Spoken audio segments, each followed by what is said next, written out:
Dice el ejercicio número uno que la expresión 12a menos 2b igual a 8 equivale a qué. Y bueno, si nos fijamos con mucho cuidado con el formato de estas opciones, podemos observar que el componente b es el que está solito en cada una de las posibles alternativas que me dan, lo que me hace entender que esta variable b le vamos a dar trato de lo que llamaremos incógnita.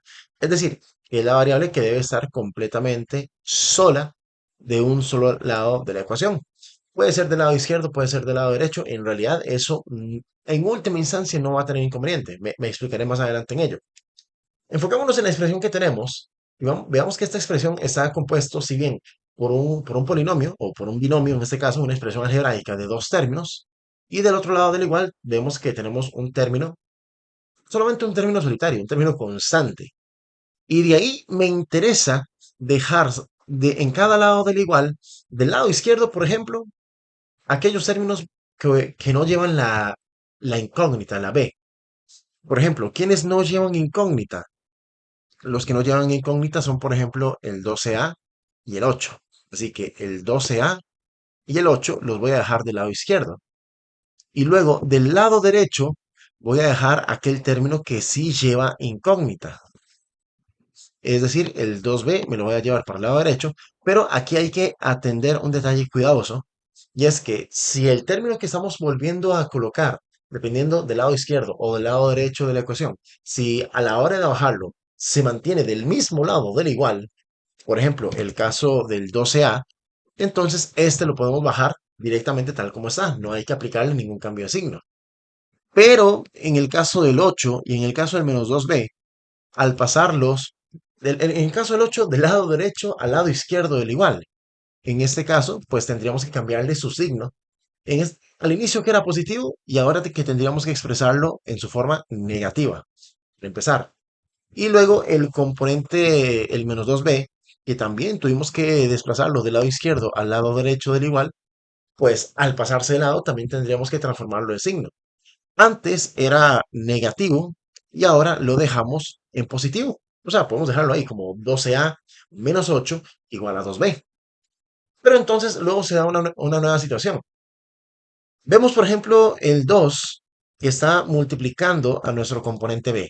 Y necesito que nuestro componente b quede complete absolutamente solo.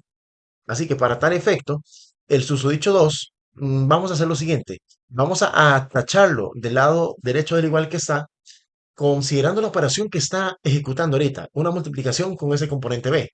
Y de esa multiplicación lo que vamos a hacer es que lo vamos a expresar más bien como división para que divida a toda la expresión que tenemos del lado izquierdo del igual. Agarrar a toda la expresión algebraica que teníamos del lado izquierdo y tomar ahora la división entre dos. Ojo, que desde aquí lo digo, que a la hora de pasar, eso es lo que llamamos popularmente pasar de multiplicar a dividir, pasar de aplicar una operación a su operación inversa. Que se sepa que en el caso de las multiplicaciones, en el caso de las divisiones, se realiza ese paso de pasar de multiplicar a dividir o viceversa, pero no hay por qué cambiar de signos, que he visto en mucha tutoría, en mucho curso, que se tiene esa confusión muy frecuente. La cuestión está entonces que nos iría quedando una división que podemos expresarlo por separado. Podemos separar esta fracción en dos fracciones para poder visualizar esta división de forma más ordenada. 12a dividido entre 2 y luego 8 entre 2. A fin de cuentas, todo esto va a ser representante del valor de lo que de lo que corresponde a b. Por ejemplo, lo que es el 12a entre 2, nos enfocamos en la división de 12 entre 2, y ahí ustedes podrán verificar que esto nos da 6, 6a. Y por otro lado, lo que es la división de 8 entre 2, esto a fin de cuentas nos termina dando 4. Y ojo que estos términos que nos quedan al final son términos no semejantes, es decir, términos que no tienen el mismo tipo de factor literal y por lo tanto estos no se van a poder sumar, ni restar, ni reducir de ninguna forma. Así que nos estaría quedando esta expresión final, b igual a 6a menos 4, que si lo comparamos entre las opciones nos damos cuenta que es perfectamente la opción A, la que podemos marcar como respuesta correcta para este ejercicio número 1. Al ejercicio número 2, que dice considere las siguientes expresiones. Vemos la primera que dice 2x menos 3 que multiplica a x menos 6, así tal cual. Y la otra que dice que 3x es igual a 9x menos 3 medios. Y me dice que de ellas representan una ecuación. Y aquí pues nos familiarizaremos rápido bajo la definición de ecuación, que podríamos haber iniciado por este punto, de hecho.